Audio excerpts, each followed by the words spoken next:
I've known Lorraine since they were in my advanced concepts of human sexuality class, and that quickly led to a mentorship and then a friendship. And we traveled around the state doing focus groups, asking parents and teens about their experiences with or without sex education. Sex education is a mutual interest of ours.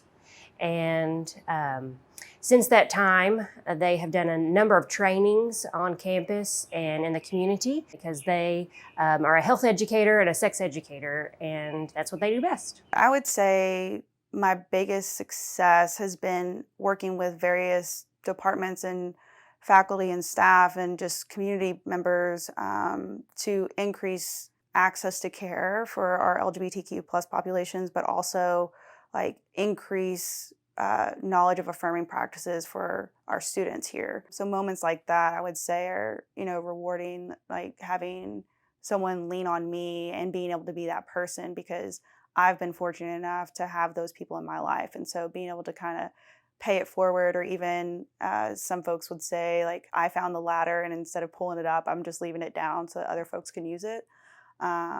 Is I think that's the most rewarding part of my work. Lorraine and I have been involved with the LGBTQ plus community for a number of years now in different capacities. Most recently, we've been involved with the LGBTQ plus subcommittee here on campus at UAMS. And through that work, we've been able to oversee a variety of initiatives to try to make the working environment here more culturally sensitive and humble, more affirming.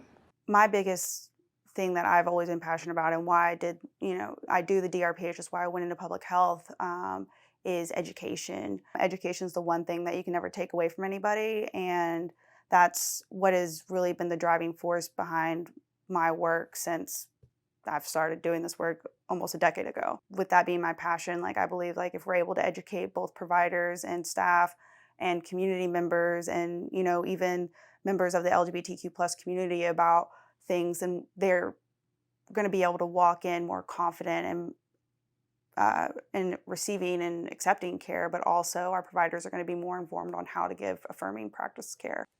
So I think UAMS understands pretty well in its policies, its values, that inclusion and diversity are fundamental to who we are, not only in our hiring practices and our commitment to inclusion for all of our employees, our students, our volunteers, our faculty members, but also our patients. So we cannot provide the kind of compassionate care that we strive to and profess to provide if we don't have inclusion within our own campus, because it takes a large degree of understanding, of empathy, of living in the world of diversity to understand the unique needs of any patient.